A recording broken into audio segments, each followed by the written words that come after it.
Okay, we will switch one more gear. We are still in the realm of kinematics, which is understanding motion without considering the forces that cause that motion. But within the realm of kinematics, we are going to move on and relax our assumption of point particle. So, up until now we dealt with particles which have no discernible shape or size. All of the dynamical systems, all of the bodies we see around us are not point particles. We want to understand how rigid bodies move. Now, rigid bodies will define what a rigid body is. A rigid body, let us say I will draw a quick schematic. If I take 2 points and construct a vector R B as seen by A. So, we are going to use this notation to be read as position vector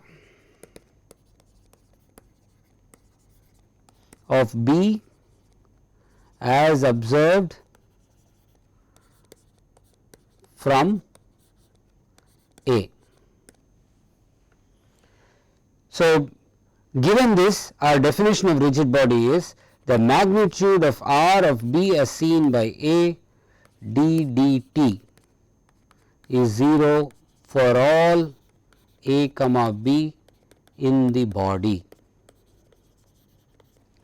That is, I can take any pair of points in any two corners, the position vector of one point in relation to the other point may change only in direction, but not in magnitude. The magnitude of the vector B as observed by A is unchanged. That is essentially our definition of a rigid body. So, we will construct this a little more deeply. So, what I have shown here is I am going to now start by defining an origin. From the origin I can define 2 points, I will call this A and B.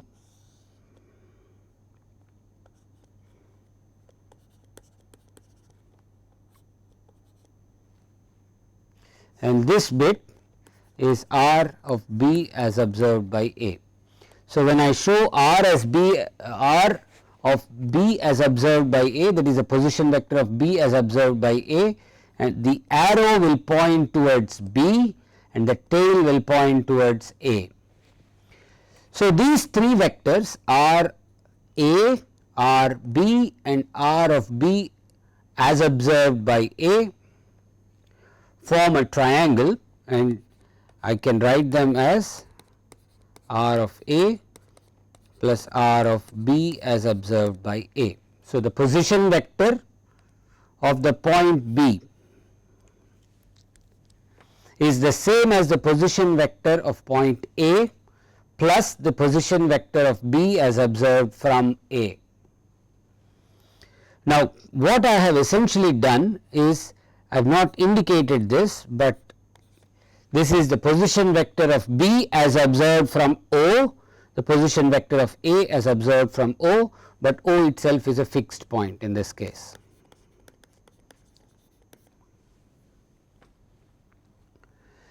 So, this forms this is basically a rule of vector addition.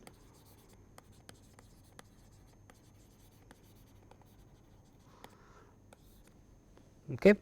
So, when you add two vectors, you essentially go from the tail of the first vector to the head of the second vector. That's essentially what this rule represents.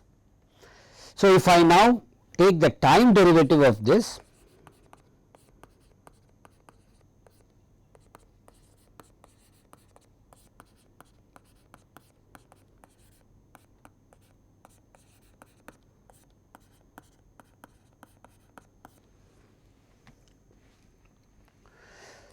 okay, that R of B as observed by A has a unit vector ER pointing away from B and an E theta that is pointing towards O in this case, owing to our right hand rule. So, what essentially this means is, this is the absolute velocity of B and this is the absolute velocity of A. This third part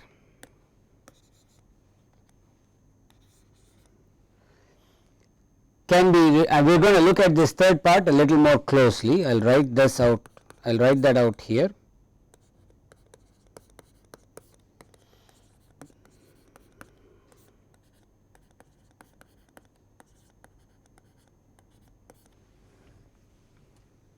Following our previous notation. So, this is d dt of r of B as observed by A. This little r, this happens to be the magnitude of the vector times E r plus r of B as observed by A d dt of E r itself. Remember, in curvilinear coordinate systems, the unit vector set are also functions of time. The unit vector set is a function of time. So, this, from our basic definition of a rigid body, we find that this part has to go to 0. That is because our body is non-deforming, that is, any 2 points B and A remain at the same distance with respect to each other, irrespective of what is happening to the motion of the body. So, the only term that we have remaining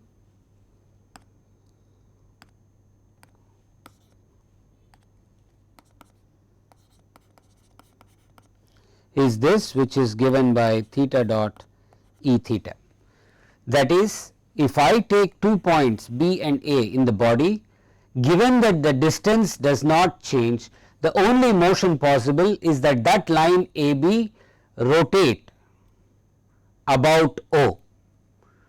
In fact, there is no such thing as rotate about O, there is only such a thing as rotate. So, if the line segment AB rotates with an angular velocity theta dot, so what we have now found is that R of B, or I will write it slightly more succinctly, V of B equal to V of A plus R B as observed by A theta dot E theta. Okay. So, that is the absolute linear velocity of B in the O frame of reference, in the fixed frame of reference, is given by the summation of two vectors, the absolute linear velocity of A in the O frame of reference plus a magnitude plus a tangential component of velocity given by R of B as observed by A times theta dot. Theta dot is the rate of angular rotation of the line segment AB. So, given that if I take a rigid body, if this line segment AB is rotating with an angular velocity theta dot, let us ask ourselves a question: can another line segment CD rotate with a different angular velocity omega? Can omega not equal this angular velocity theta dot? We can do a simple thought experiment and find that if this line segment was rotating differently, so if I have two line segments, and if this line segment was not rotating with the same angular velocity as this line segment, then the position, the distance between these 2 points in our schematic B and D would change.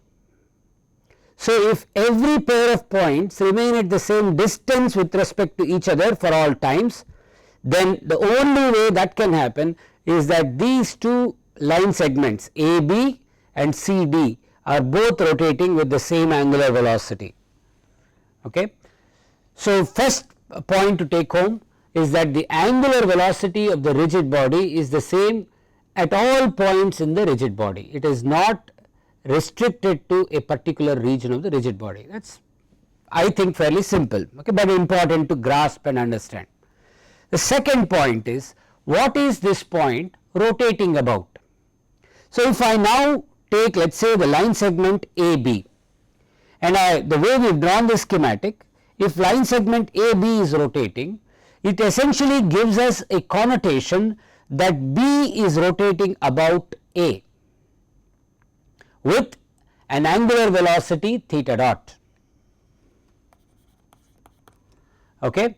So, for the first part we found that can omega not equal to theta dot, the answer is no, omega has to equal theta dot, or omega CD equals theta dot, which is the angular velocity of AB. So, if the way we have drawn this, let us say it gives us the impression that B is rotating about A at an angular velocity theta dot, with an angular velocity theta dot.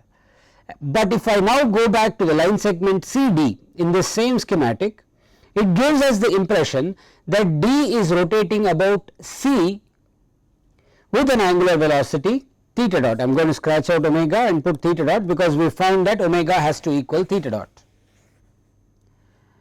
So, given that some point B is rotating about A with theta dot, at least in this schematic, I want to ask the question, if I was the observer at B instead of being at A, if I was the observer at B, what would the line segment AB look like it is doing?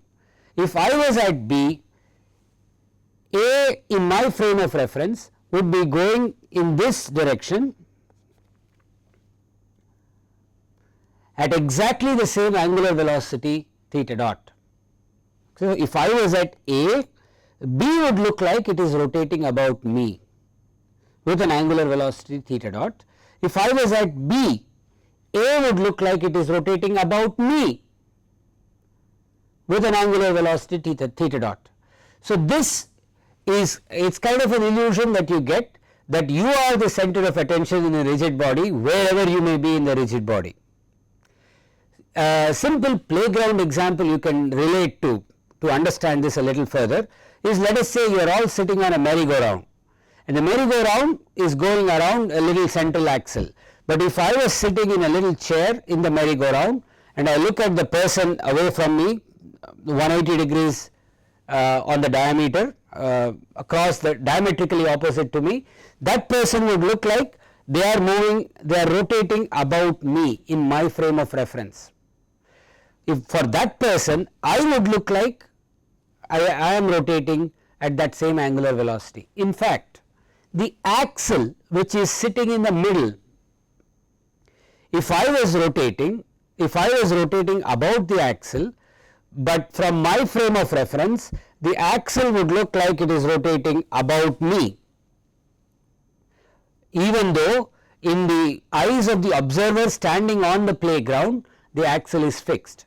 But in my eyes, where I am sitting in one of the chairs and going around the axle, in my frame of reference the axle would look like it is rotating about me, and the angular velocity of all of these motions are all exactly the same. So, the bottom line take home message here is, there is no such thing as a point about which the rigid body rotates. The rigid body has an angular velocity. In plane kinematics, where we are restricting the motion of the rigid body to a plane, the angular velocity is a vector that points normal to the plane. Since the vector does not change in direction, we usually denote that angular velocity by a scalar number. But in full three-dimensional motion, the angular velocity of a rigid body is a full vector, and that vector is not tied to an axle or a point about which the rotation happens. That is the angular velocity of that rigid body. It does not matter which point is your frame of reference or the observer located on. Okay. So, that is what we want to learn with velocity. Now, we want to go on and look at accelerations. The same rule of vector addition still holds. So, the acceleration of B and like I said, this essentially has a as observed by O as the unsaid frame of reference, but the acceleration of B in the fixed frame of reference is equal to the acceleration of A in the fixed frame of reference plus the acceleration of B as observed by A. Okay. Now, this acceleration of B as observed by A has two parts to it. So, that is basically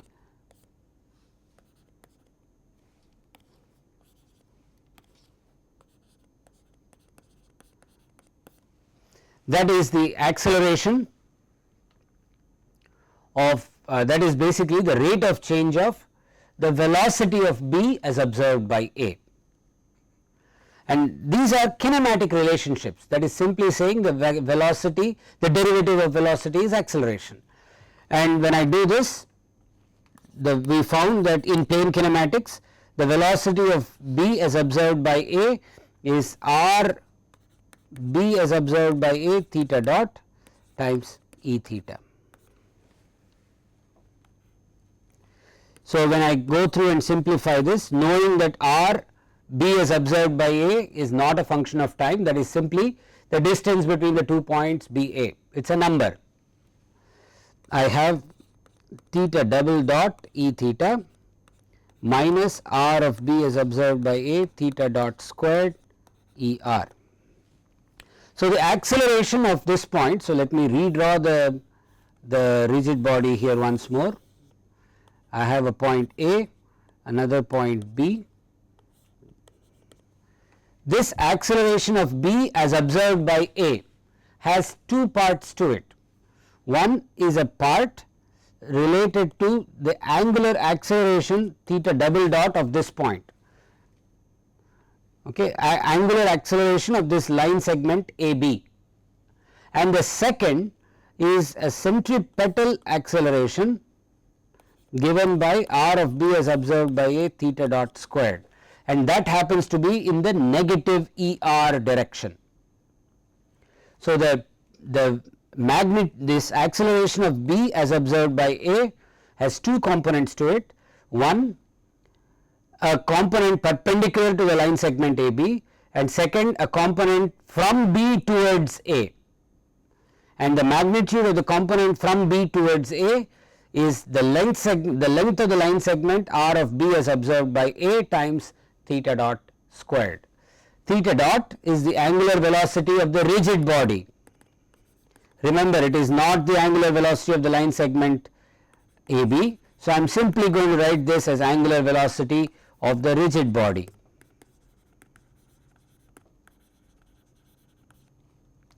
Theta double dot, following the same arguments that I gave with two line segments AB and CD for the angular velocity, is also not the angular velocity, angular acceleration of the line segment AB, but it is the angular acceleration of the entire rigid body.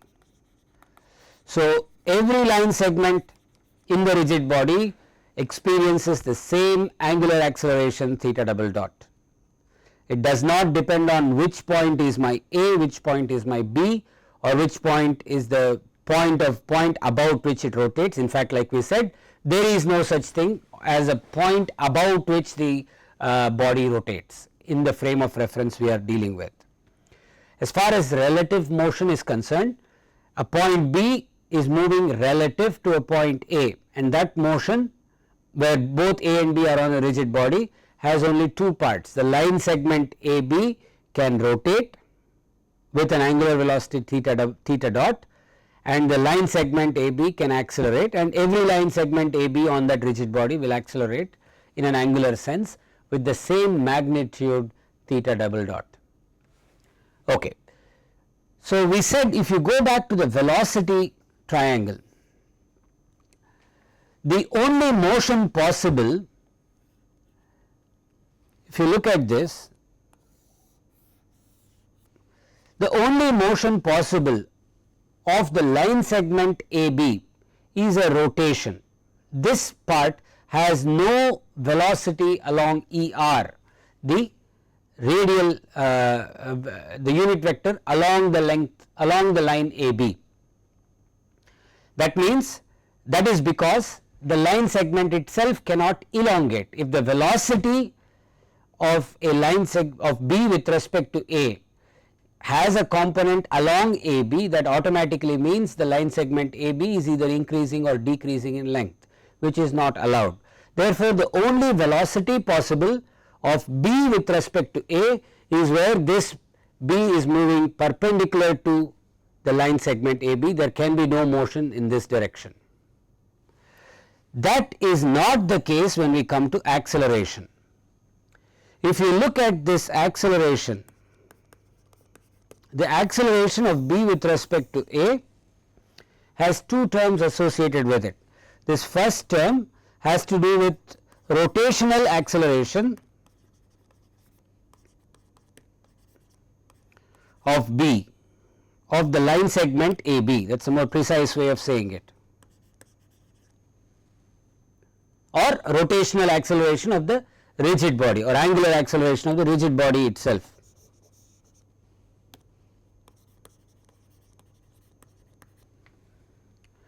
The second part is actually a component of acceleration of B towards A. So, remember this, I have a line segment AB. If this is B and this is A, B can have no velocity towards A or away from A in this direction, but B actually does have an acceleration towards A. The magnitude of that acceleration of B towards A is the length of this R B as observed by A, the length of this line segment AB, times theta dot squared. So, every point B as observed from a given point A exhibits a centripetal acceleration towards the observer. That does not mean that the line segment is shortening. Line segment shortening comes from a velocity of B towards A. There is no velocity of B towards A. B accelerating towards A does not automatically mean the line segment is shortening. I want to make sure that you get this misconception, this concept of acceleration clear in our minds, primarily because we have an understanding of velocity very usually, not necessarily acceleration. So, this concludes our discussion of rigid body rotation, planar kinematics of rigid bodies. We will take up an example problem where we will study an application of relative acceleration. Thank you.